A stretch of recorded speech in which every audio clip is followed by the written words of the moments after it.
Hello adventurers, and welcome back to my channel. Today we are in Bisbee, Arizona, and we are going to check out one of the museums here. I'm really excited.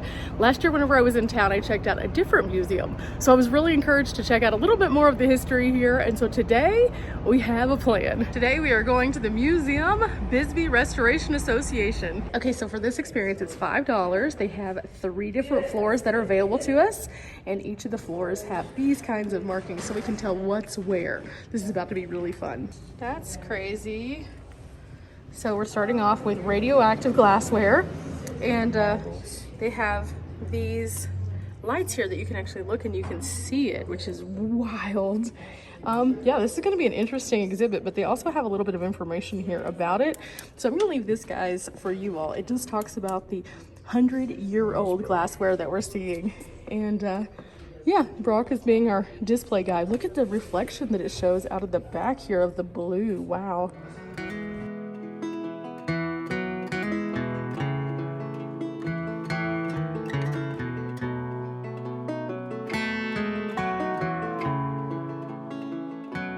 Now, the great thing about the floor that we're starting out on is the fact that this is all collections of things that people have put on display here. So you find a lot of more deeply personal stories to the area, including this one, which actually talks about some of the military service of people from this area. And as we move about, we can find some of the various things that have been donated as a result of that. It's pretty neat because they have uniforms, they have facts of placements, they have patches, they have original papers that were displaying all of the news of what was going on, and it's a lot of fascinating stuff to kind of start digging through. And many of these have signs that are like these, where you can read the actual print and find out where it was, and then also things like these where you can actually see the displays through the viewfinder. Very cool. I always enjoy seeing local history because it tells you about the people who are here and who have made this a possibility for some of the things that are around us to exist. So as we're looking through here, we're going to find various pieces that are very interesting but deeply personal to Bisbee. Here we have a Raggedy Ann and Andy set, as well as a Saucy Walker doll, and these originate from around the 1950s. They have one of the original Barbies and also a Shirley Temple doll that is dated back between the 30s and the 40s. They have an entire doll collection that was donated by Ida Mae Coggins of this area, and you can find a variety of different styles of dolls in this collection. The Douglas Baseball Club of '09, the first champions of the Southwest, and they were actually awarded $1,000. Look at this. You can even find Wolf Jr., which was their little mascot in here. That's pretty cool. And of course they have larger and smaller items like this, which would have been an original back of the bar. And you can see here, it says they don't know exactly where in Bisbee this was formerly located, but it was donated by someone here in the area. They also have historic photos like these, which are just absolutely amazing. You can see all of the adornments, all of the individual pieces. Also some old photos of some of the saloons. This is the Bucket of Blood saloon. Of course, no collection could be complete without some random taxidermy, and this is a 2-headed calf. And it says, occurring in only 1 in 4 million births. This is something that happens. Wild. I really like this case because it shows you some of the original publications for Bisbee that were helping to promote tourism, including some of the New Arizonan in Bisbee, some of the visitors guides, some maps. Have you heard of Dizzy Dean? Well, he was actually known as the radio voice of baseball.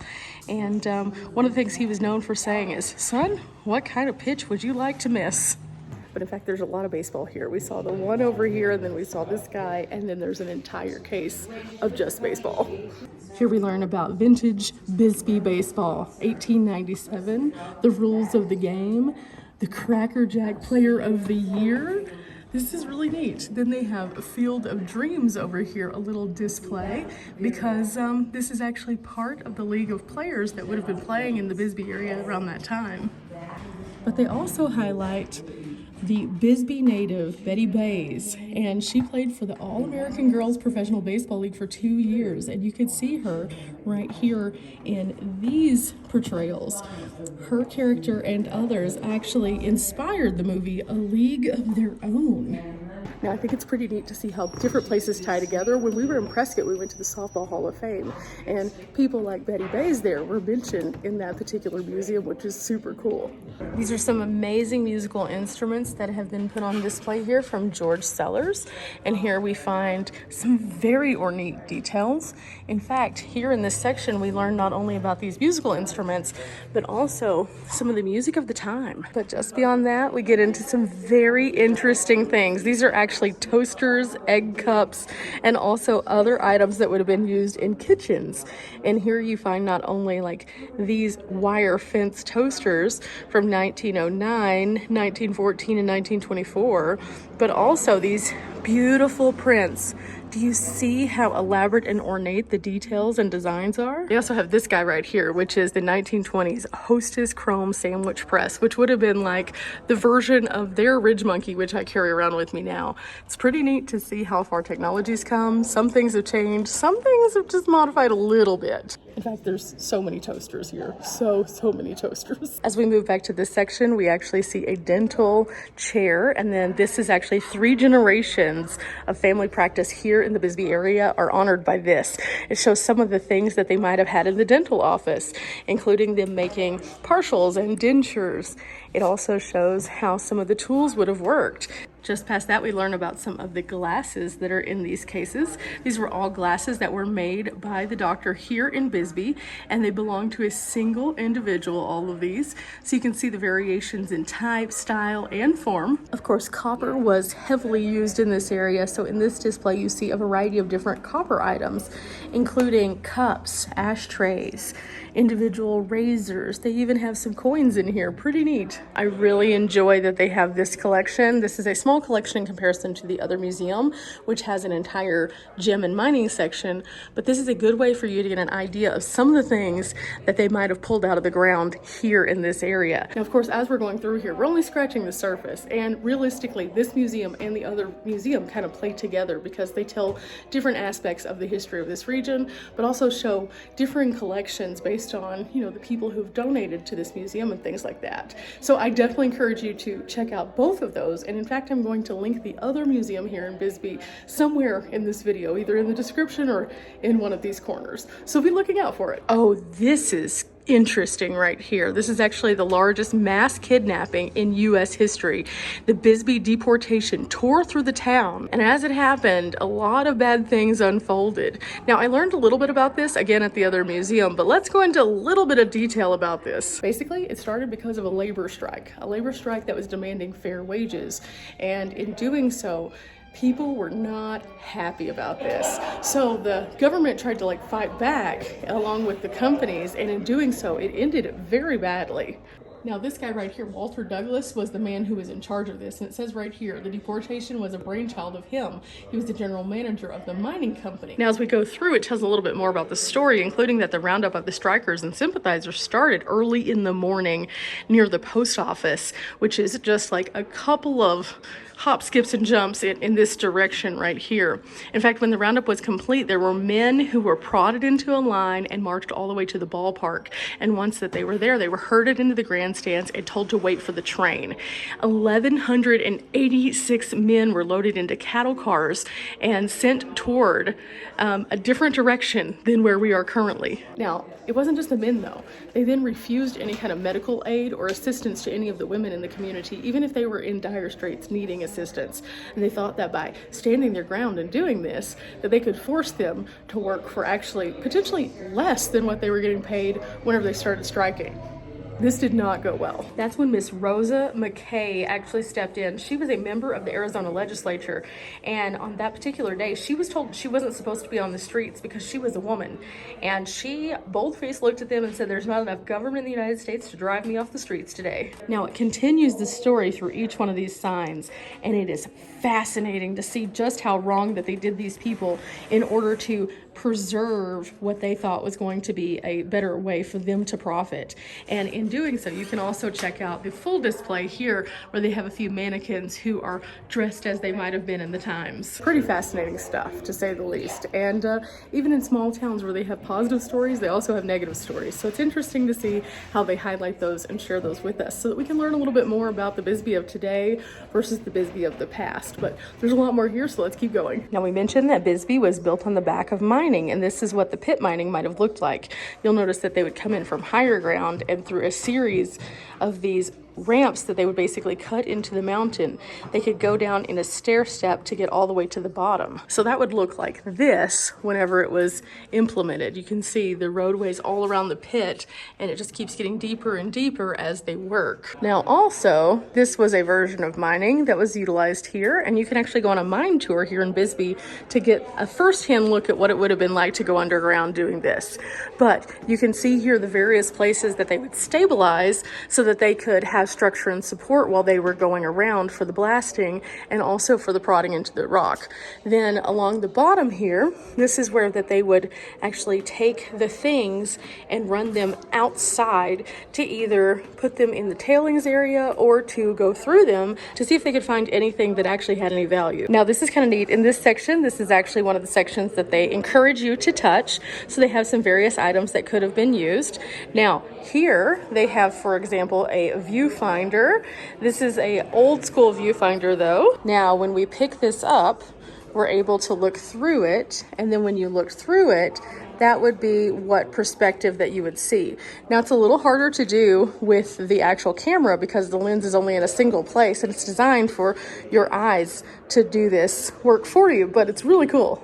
They also have some Morse code here, and it shows you how you could send an SOS, but also how you could communicate through a series of longs and shorts. Now, in addition, they have a calculator from 1887, which looks quite a bit different than the ones we have on our smartphones now. Of course, now these are much more digitized, but these were coin counters and coin changers. And then they also have some phones from the past. Now, I was alive when both of these phones were still in use. Now, I realize there's a lot of other steps in there, but oh, how far we have come, because most people don't even have a house phone now. They just don't. There's no purpose because we go off of smartphones. But it's kind of interesting to see and to kind of think back, oh my goodness, I remember when I wanted the phone that looked like this.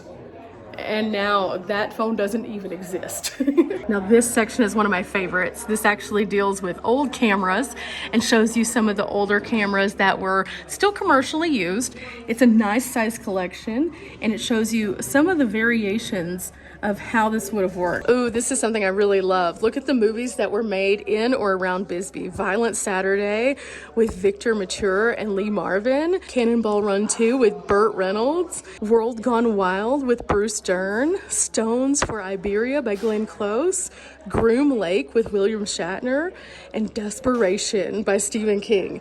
Now, out of all of these, I've seen Cannonball Run 2 and Desperation, so I have some work to catch up on catching these. But actually, there's an extended list also that includes the Bearcats, the $1 Million Mystery, Jesse, Cold Feet, Young Guns 2, Four Eyes and Six Guns, Red Rock West, Roswell, Ruby Jean and Joe. And then also we have The Dutchman, Bisbee 17, Miracle Valley, and The Copper Queen. Some of these were filmed as recently as 2021, so I definitely have some challenges to catch up on these because I really like to watch movies after I've been to a place and be like, ooh, I see that there. I was there. I know where that is. But also they actually have on screen some of the movies that were filmed here, so this is a kind of cool way to introduce yourself to those movies while standing here reading a bit more about them. A little bit more movie information here about some of those and some of the posters. It's kind of interesting to see.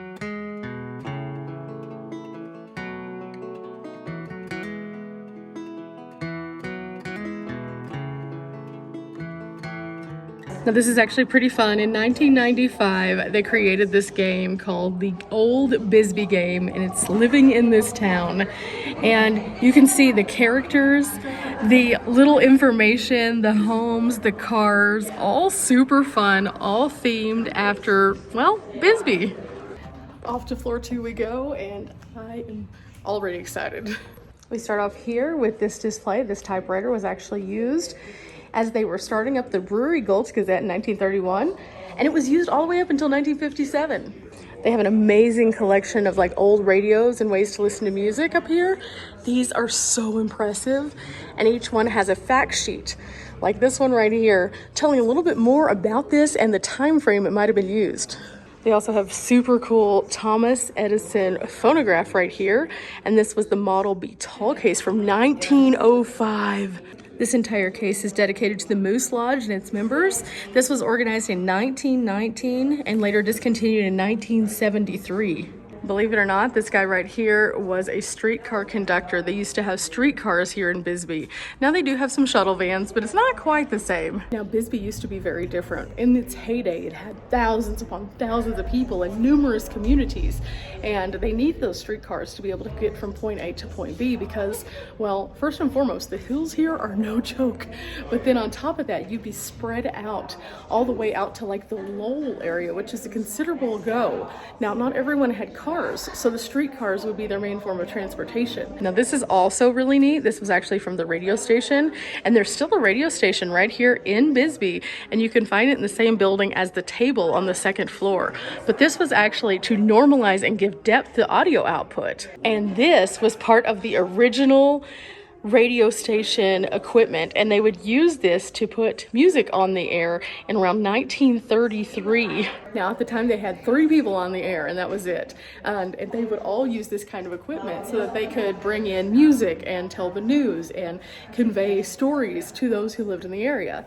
Now it looks a little bit different if you look in there now, but I definitely think it's neat to see this section after also having been in that other building, and you can literally watch them do live broadcast. It's really cool. Ooh, look at these chairs right here.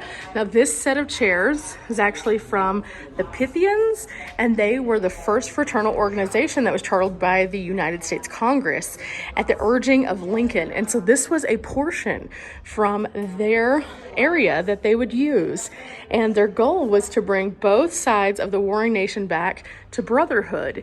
And they formed these committees and these places where they would go to discuss topics that were very hot topics at the time. We also learn all about electricity and the phones and how things work, and through this section there are a variety of different circuits and also facts about Bisbee in the earliest of days, including this. It says thousands of homes would actually burn down around the United States because they had faulty wiring or used unsafe practices.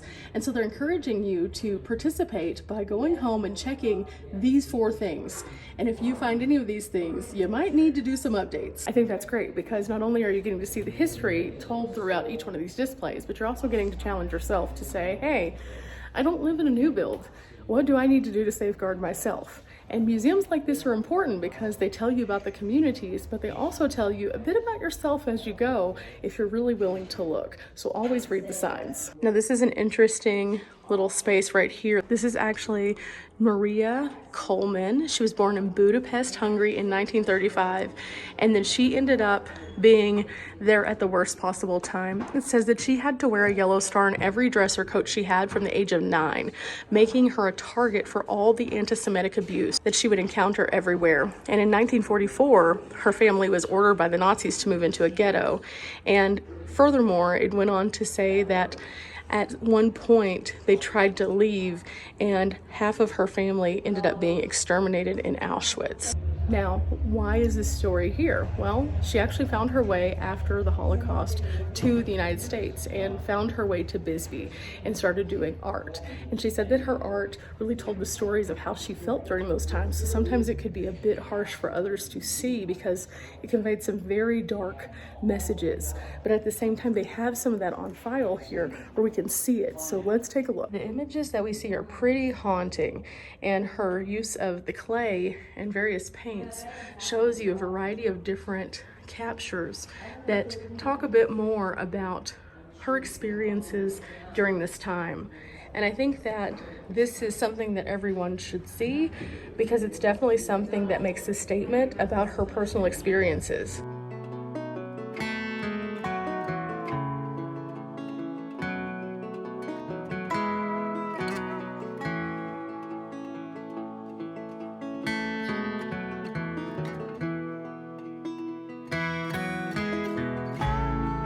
Now here we have recording devices throughout the ages, and you can see that again, there's a variety of different kinds, including the old school typewriter here.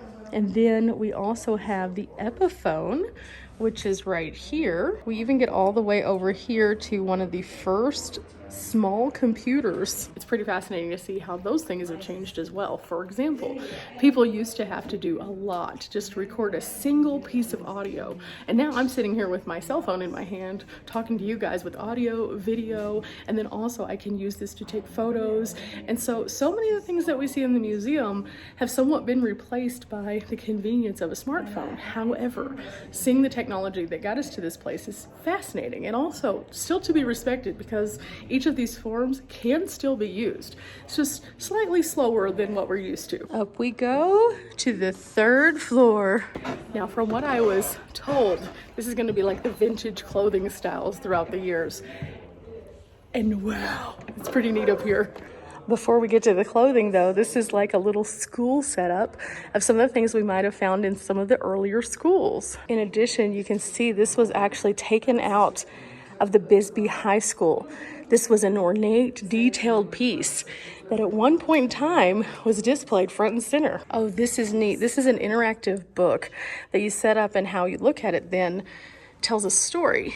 And so we can go around it and view different stories based on how it is set up. That is really cool. In this section, we also find Miss Clara Stillman, who was the first school teacher here in Bisbee. In addition, you can find the first Bisbee schoolhouse, which was on the west side of Castle Rock. And we get to learn a little bit more about the first high school graduation, which was actually held at the Opera House. Now, those pieces are all super cool because they kind of tell some more of the backbone of Bisbee. The kids who grew up here, what they did, what they learned, where they went to school, and where they graduated. But now, let's move kind of around this room, and as you can see, we have a lot to look at. I'm very excited about this. These were some wonderful display cases. Of course, I'm not a big fan of fur, but at the time, it was quite the thing. And so here they have a collection of furs that have been linked back to Lisa Holland, and these were all donated to the museum by her. You can find a variety of different colors and kinds, and also styles here. As we move into these cases, we find a 1950s ladies kimono dress coat, and it has black silk lining and mandarin orange coloration. Right next to that, we can see this bright, vivid design, and you'll notice there's a lot of hats in here. Believe it or not, ladies wore tons of hats way back when, and you know, we've gotten away from that being part of the formal dress, but it's really still a neat part to see. Now, this is especially cool because you see this photo right here. It says this dress was handmade by Lynetta Harris, and she was from the original 1896 pattern that she used. Here is the dress in person. That's right, they have the original dress still in person here, along with the photo of the woman who's actually wearing the dress. And that's why museums are cool, because not only do you get to see this piece that is iconic and beautiful, but you actually get to see it when it was being worn during potentially a wonderful time with great memories. So it's really neat to have things like this. Now, there are a few more, so those are challenged to you to come and see. I want you guys to tell me of this case, if you've been here, what is your favorite? Okay, now let's talk about this sofa and this set right here. It says the sofa itself was made in 1850 and was originally upholstered in black horsehair. And at one time, it had a small trundle bed, which would actually go under it as well. Now, believe it or not, this one piece of furniture actually belonged to a senator's wife, and later on it made its way here. Very fascinating stuff. Now, in addition, you find a bunch of really cool stuff in here. These are actually other items that they have had at the museum or that have been donated so that they could honor and commemorate them. If you like fashion, it's a great way to see some of the original styles in their original context. Very, very cool. I also thought this was really nice. This is actually part of the Bisbee Women's Club, and they do grants, scholarships. They have concerts that they do. They also have art exhibits, food drives, home tours, and other things, and they have made this display section possible. Of course, in this display section, we only find it natural to show some of the ways that these clothes were fabricated. So there are some dress forms, there are some old sewing machines, machines. There are some different kinds of irons in here, very neat. And there's also a section for the Bisbee Fiber Arts Guild. And they actually have this maple loom that they have put on display here from 1936. And from here, the history just continues and continues. For example, we have a dining setup right here with some ladies. That is actually hand created, the little tablecloth right here. It's very intricate, like lace work that's been done by hand. Very cool. And then behind me, we also have this. We all know quilting is a big thing, and the way that they choose to construct a quilt tells something about a piece of history in itself. So let's go find out about this one. We learned that this one was actually created to commemorate the past chief of Lily Temple No. 3, the Sisters of Rathburn, and also the Knights of Pythia here in Bisbee. You'll see each one of the names that's also put into here. As we go through and see all of these different commemorative plates, we have entered in the kitchen section, and here we find not only these plates, but a glance into the past through the various pottery and cooking utensils that they might have used at the time. But there's a few other things in here that are pretty neat, including an actual recipe. In fact, this is from a cookbook in 1904, and you can see here the ingredients. If you're wanting to make this, let me know how it turns out. Now, this steamer trunk was actually owned by Belle and Bill Schwabel, and they were from Pennsylvania. It was later passed down to their daughter, Sandy, who lives in Tucson, and she donated it in their memory to the museum.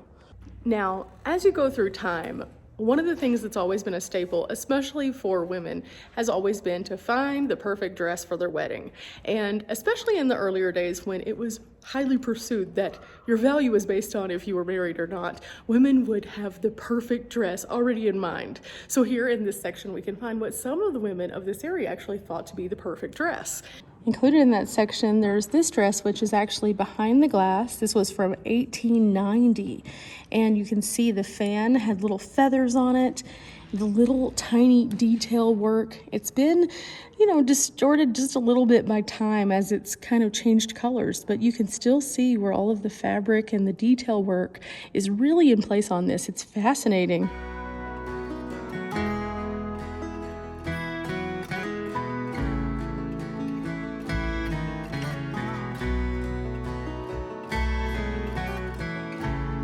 Now, moving beyond the beautiful wedding gowns, we actually get into this section, and this section talks a little bit more about the White Lightning Ranch.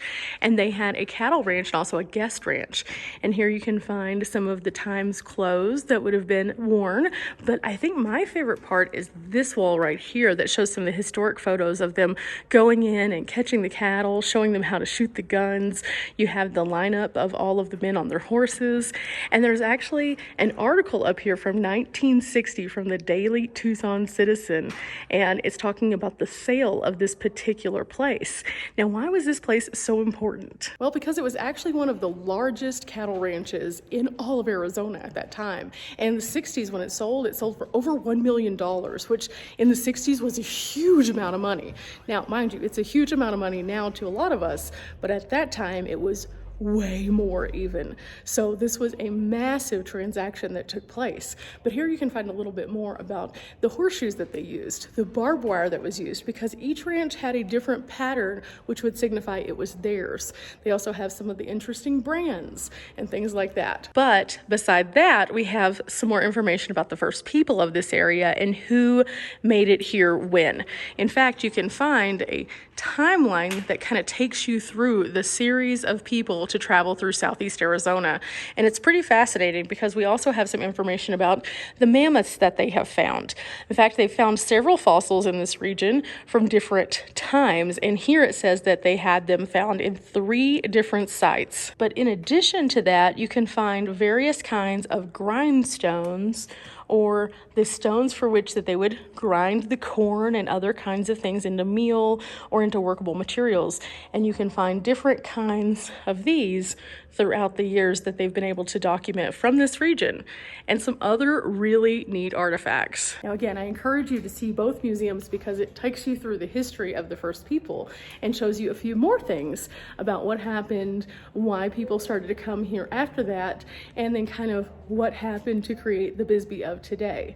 But through these, we get to walk back into history and see some of the artifacts, and I love that. And I definitely think that it's great that they have them on display for us all to get some brain wrinkles and learn a little bit more about the people and the area. Okay guys, that's gonna do it for us here at the museum. I really appreciate coming along with you guys and sharing a little bit more of the information about Bisbee. If you've enjoyed coming along too, make sure you leave a like, hit the thumbs up, and I'll see you guys next time. Remember, we're not here for a long time, but we are here for a good time. Bye.